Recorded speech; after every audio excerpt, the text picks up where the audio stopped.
I was at some fraternity house on campus last year, and I had met this girl earlier on in the evening, and she was on her way out the door, and she was completely wasted, like barely even walking. And I caught her, and this guy was like herding her out the door, and I like kind of caught her arm, and I was like, "Hey, are you okay right now?" And she like looked really disoriented and confused, and I was like, and she's like, "Yeah, I'm fine." I'm like, "No. Are you okay? Do you want to go home with him?" And she just like stopped, and I could see her brain actually processing what she was doing. She just looked at the guy again and went, "No, I need to find my friends." Risk reduction tips can often take a victim-blaming tone, even if unintentional. With no intention of victim blaming, and with recognition that only those who commit sexual violence are responsible for those actions, these suggestions may nevertheless help you to reduce your risk of experiencing a non-consensual sexual act. If you are going to an unfamiliar location, go with a friend and stay with your friend. Make your limits known as early as possible. Tell a sexual aggressor no clearly and firmly. Try to remove yourself from the physical presence of a sexual aggressor. Find somebody nearby and ask for help. Know that some perpetrators will attempt to get you intoxicated in order to take advantage of you. Take affirmative responsibility for your alcohol intake or drug use, and acknowledge that alcohol and drugs may make you more vulnerable to someone who views a drunk or high person as a sexual opportunity. Take care of your friends and ask that they take care of you. And in an emergency, call 911. If you find yourself in the position of being the initiator of sexual behavior, you owe sexual respect to your potential partner. These suggestions may help you to reduce your risk of being accused of sexual misconduct.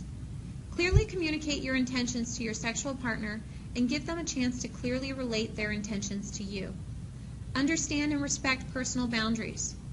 Don't make assumptions about consent, about someone's sexual availability, about whether they are attracted to you, about how far you can go, or about whether they are physically and/or mentally able to consent.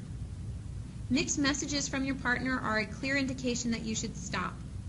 Don't take advantage of someone's drunkenness or drug state. Incapacitation means a person is unable to give valid consent. Realize that your potential partner could be intimidated by you or fearful. Understand that consent to some form of sexual behavior does not imply consent to any other forms of sexual behavior. Silence and passivity cannot and should not be interpreted as an indication of consent. If you know someone who experiences sexual violence, their reactions may vary. The person might be angry, sad, or afraid. The person might respond in ways that seem unusual to you. In most cases of campus sexual violence, victims are hurt by someone they know or trust, and processing complicated emotions following a sexual assault and deciding what the person wants to do moving forward can take time. Here are some things you can do if someone discloses an assault to you. First, listen. If someone discloses an assault to you, it means they trust you enough to share their incredibly difficult story. Just listening with compassion can be incredibly helpful. Believe. Rather than asking a lot of questions, just let your friend know that you believe them and will support them as best you can. Give options. Sexual assault is a crime of power and control. In order to give a sense of control back to your friend, allow them to carefully choose what option is best. They may not make the same decision you might make. However, only they can decide what is a healthy process for themselves.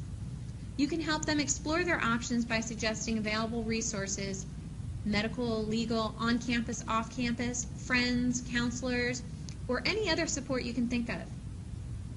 Take care of yourself. Hearing about an assault can be difficult, particularly when it happens to someone you care about. It is important that while you are supporting a friend, you are also taking care of your own physical and mental health. Don't worry about being perfect, but do recognize the importance of your role. Sometimes your friend might not want to talk. Sitting in silence can be just as powerful. Avoid asking questions like, "Why did you go with him?" or "Did you fight back?" Questioning your friend's behavior could make the person feel as though the sexual assault was their fault, even though it wasn't, and even if that's not your intention. Focus on offering your friend support and providing options so that they can decide what is best. So, let's say, heaven forbid, my sister gets sexually assaulted. I would not go find the guy, because if I go find the guy and beat him up, now I'm in jail. How am I supposed to help when I am now in the back of a police car? I have to go to her. I have to tell her, what can I do to help? What do you want me to do? And give her resources that she could go to. Like, you can go to the hospital, get a date rape kit. You can go to the police station, file a report. So when somebody becomes sexually assaulted, they've had all of that power stripped away from them. So they feel very vulnerable. So it's very important to let them make the decision on what to do. And it doesn't matter if I'm angry or if I'm upset, if I want justice. It's all about what they want to do. Sexual assault is never the victim's fault. You deserve to feel safe and supported. If you are sexually assaulted, get to a safe place away from your perpetrator as soon as possible. Call your local rape crisis center or victim service agency if you would like to obtain an advocate. Advocates may be present during any medical, police, or legal meeting.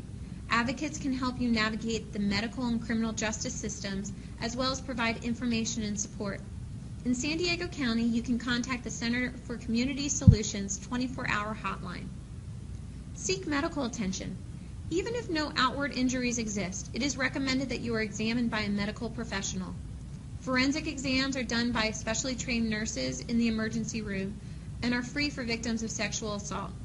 Exams may preserve crucial evidence should you choose to report, though reporting to the police is not necessary in order to have an exam completed.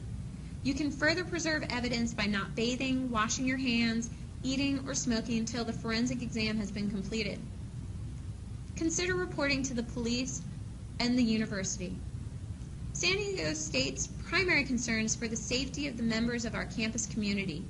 The use of alcohol or drugs never makes the victim at fault for sexual violence.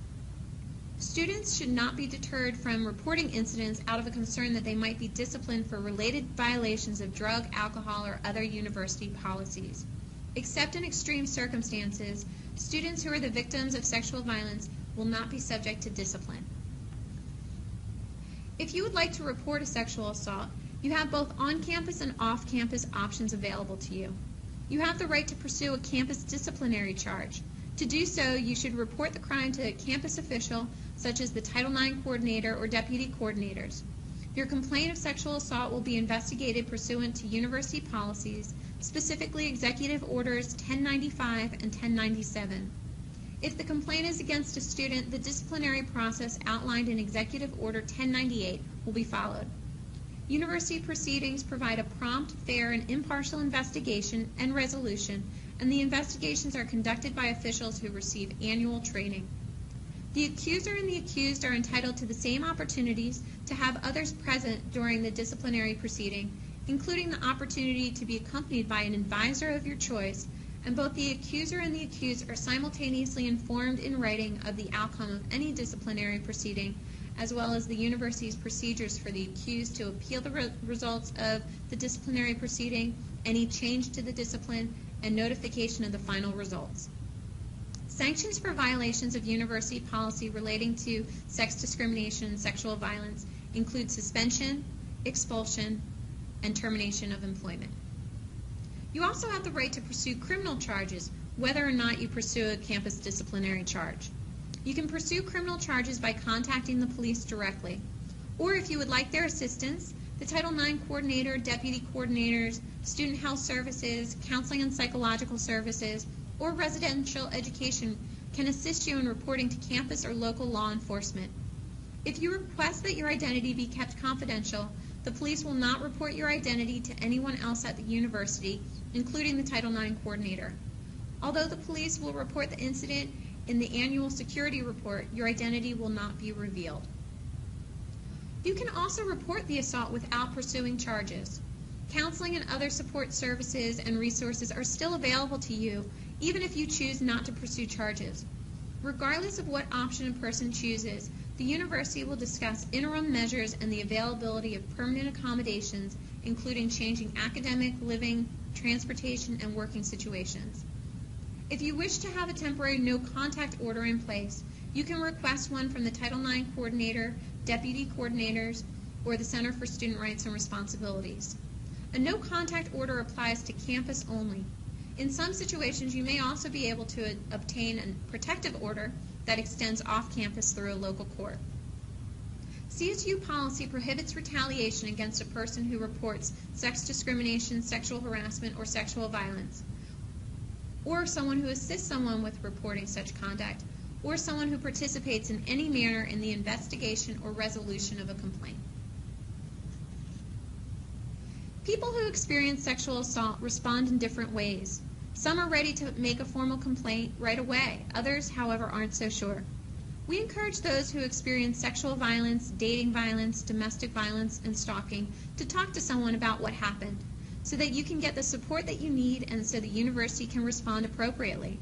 There are a variety of individuals across campus who are able to talk with you, including our counselors in counseling and psychological services, our physicians in student health services, our resident advisors, or the Title IX coordinator and deputy coordinators. Whether and the extent to which a university employee may agree to maintain confidentiality and not disclose the information to the Title IX coordinator depends on the employee's position and responsibilities. All university employees, except for our physicians, licensed counselors, and sexual assault counselors and advocates, must report all relevant details about any sexual violence incidents to the Title IX coordinator. The university will need to determine what happened so that we can take appropriate action. The Title IX coordinator and deputy coordinators are knowledgeable about campus's policies and procedures relating to sex discrimination, sexual harassment, and sexual violence. You can contact any of the coordinators listed below if you have any questions or want to file a complaint. If you experience sexual harassment or sexual violence by another student or employee, I encourage you to contact my office or one of the deputy Title IX coordinators across campus as soon as possible so that we can provide you with applicable procedures and resources that are available to you. To the extent possible, information reported to the Title IX coordinator or other university employees will be shared only with individuals responsible for handling the university's response to the incident, and requests for confidentiality will be discussed and considered with the student reporting the incident. There are many campus and community resources available to those who experience sexual violence. If you report an incident, you will receive written notification of existing counseling, health, mental health, victim advocacy, and other services available for victims, both on campus and in the community. Information on campus and community resources is also available through counseling and psychological services or the Title IX coordinator and deputy coordinators. It's also available online. Just search Sexual Assault Resources on SDSU's homepage. I hope you've all learned important information about San Diego State's policies and procedures relating to sex discrimination, including sexual harassment and sexual violence. I encourage every one of you to get involved in San Diego State University's efforts to eradicate sexual assault and sexual violence from our campus community by participating in the many campus events, trainings, and activities, including Take Back the Night, the White Ribbon Campaign, Sexual Assault Awareness Month, Frat Manners, the Sexual Assault Awareness and Prevention Workshop, or any one of our numerous wellness workshops. There are lots of opportunities to get involved and make a difference. Please help us to end sexual assault and sexual violence. Thank you.